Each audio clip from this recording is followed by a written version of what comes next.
Nous commençons nos escapades dans l'une des plus anciennes villes du Béarn, Navarinx. C'est l'un des rares lieux de franchissement sur le Gave d'Oloron. Au XIIIe siècle, on construit ici un pont fortifié. Très vite, on crée une bastide. Le marché devient l'un des plus importants de la région. Mais au XVIe siècle, Navarinx va connaître une révolution urbanistique qui va faire de cette petite cité du Béarn une place forte totalement d'avant-garde. Bonjour Cécile. Bonjour. Navarinx peut se glorifier d'un titre. C'est l'une des premières cités en Europe à être capable de résister à cette nouvelle façon de faire la guerre avec de la poudre et des canons.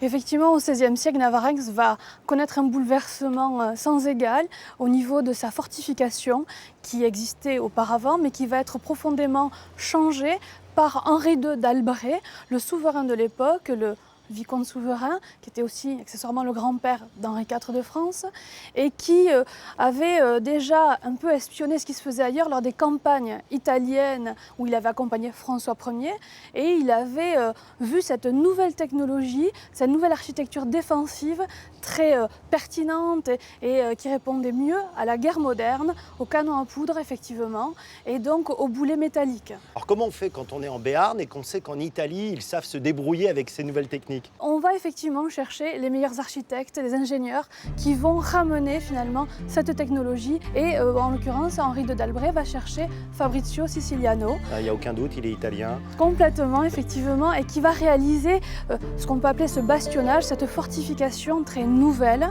beaucoup plus basse que les fortifications qu'on pouvait trouver au Moyen-Âge, et aussi beaucoup plus large.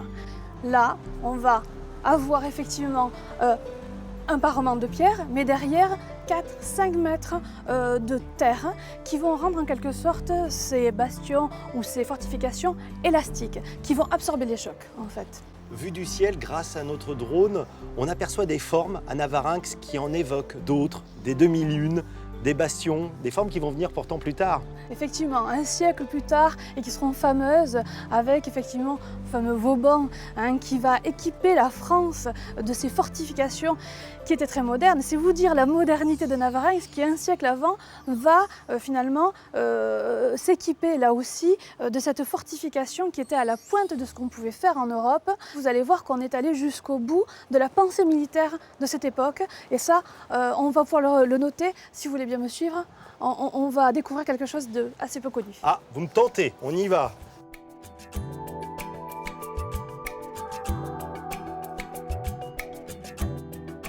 Ce qui est intéressant ici, c'est qu'on peut passer très facilement à côté sans voir finalement ce terrain, ce souterrain.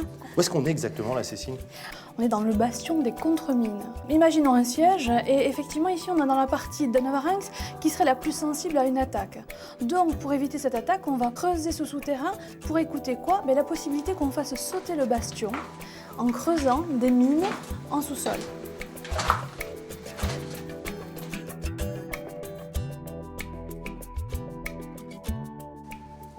Là, nous sommes dans l'arsenal, Cécile. Il date de la fin du XVIIe siècle, mais en fait, c'était auparavant l'emplacement de la maison des rois de Navarre. C'est peut-être l'occasion de revenir quand même sur ce qu'est ce Béarn, qui se développe véritablement à partir du XIe siècle. Ce n'est pas un État en soi, et pourtant, on peut dire que c'est un État de fait. C'est vraiment sous le règne de Gaston Phébus que les choses vont s'affirmer, que cette indépendance, plutôt cette souveraineté va être effective. Et effectivement, c'est un personnage à part qui a vécu au XIVe siècle et qui est un homme fin lettré, aussi quand même un souverain à la poigne de fer. Un vrai militaire, excellent stratège et politique également, finalement jouant entre les Anglais et les Français au moment de la guerre de 100 ans, il va réussir à avoir cette autonomie de fait pour son Béarn. Effectivement, il va se servir de ce début de la guerre de 100 ans. Et il va en profiter pour déclarer la souveraineté du Béarn en disant qu'il ne veut prêter hommage ni au roi de France ni au roi d'Angleterre, puisqu'il ne détient le Béarn que de Dieu et de son épée. Au moins, les choses sont claires. Durant combien de temps va durer cette autonomie, allez, osons le mot, cette indépendance du Béarn ? Alors c'est assez exceptionnel puisqu'on peut parler de presque 3 siècles de souveraineté, d'autonomie. Donc pas de guerre, pas d'épidémie, pas de famine. C'est finalement la parenthèse enchantée. Il faudra en effet attendre le XVIIe siècle pour que Louis XIII proclame l'union du Béarn et de la France. Enfin ici, on dit que c'est la France qui a été rattachée au Béarn. Parmi les militaires qui eurent la charge de gouverner Navarinx, deux noms qui doivent vous dire quelque chose. Jean de Porto et Paul de Batz d'Artagnan, respectivement le Porthos des Trois Mousquetaires et le frère du célèbre d'Artagnan qui inspira Alexandre Dumas. Ils logeaient ici dans cette caserne construite au XVIe siècle, une caserne qui connaît une étonnante deuxième vie. On se croirait à Cuba et pourtant nous sommes bien dans les Pyrénées-Atlantiques ici. Depuis quelques années, on fabrique le seul cigare 100% européen, 100% français. Et ce cigare est béarnais. Daimé, vous faites partie des 4-5 personnes venues spécifiquement de Cuba pour fabriquer ce cigare. Vous êtes ce qu'on appelle une rouleuse. Pourquoi? Il y a un savoir-faire particulier à Cuba. Cuba est le pays qui produit le plus de cigares. Chez nous, ce sont les femmes qui font ce travail. Nous sommes spécialistes, nous avons le savoir-faire. Il y a deux parties en fait dans le cigare. C'est quoi ces deux parties? La première partie, c'est la tripe, et c'est par là qu'on commence.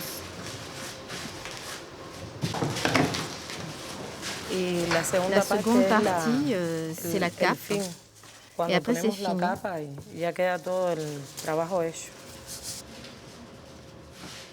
Quel est le secret pour réaliser un bon cigare? Il n'y a pas de secret.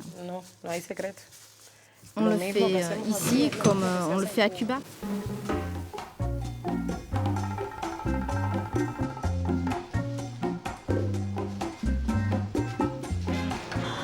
Comme pour le vin, un grand cru de cigare, c'est d'abord une histoire de terroir, la rencontre idéale entre un sol et un climat. Nous partons à quelques kilomètres de Navarinx retrouver Christophe Comte, tabaculteur. Ramené, comme le maïs des Amériques par Christophe Colomb, le tabac est cultivé en Béarn depuis plus de 300 ans. De là à faire un cigare capable de rivaliser avec ceux de Cuba. Bonjour Christophe. Bonjour. Je peux vous rejoindre? Bien sûr. C'est la première fois que je pénètre dans un champ de tabac. Et le premier contact physique, il est incroyable. Quelle douceur les feuilles. C'est très soyeux. C'est très soyeux. Ça ne pique pas, ça ne colle pas. Et c'est quasiment un charnel, quoi. C'est sensuel, exactement. Ouais. On est loin de Cuba. Et pourtant, expliquez-moi quel est ce petit miracle, entre guillemets, météorologique, ce lien entre le ciel et le sol qui fait qu'ici pousse un très bon tabac. Donc, déjà, les gens ne savent pas que ça fait depuis 1637 qu'on fait pousser du tabac en Aquitaine. Et si ça fait autant de temps qu'on en fait pousser, c'est parce qu'il y a bien une raison.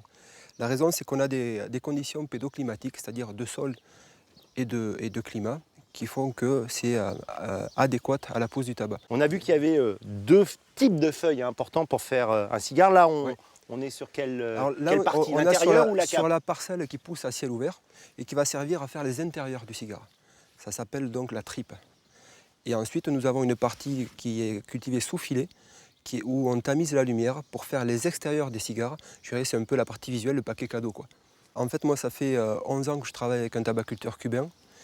Et on s'est rendu compte qu'on ne pouvait pas transposer le savoir-faire cubain en France parce que les conditions de sol, de climat et de variété étaient différentes. Et on ne pouvait pas transposer le savoir-faire français pour faire un cigare cubain. Donc ce qu'on a fait, on a pris le meilleur des deux savoir-faire. Et aujourd'hui, le Navarre, c'est un savant mariage du savoir-faire cubain, franco-cubain, je dirais.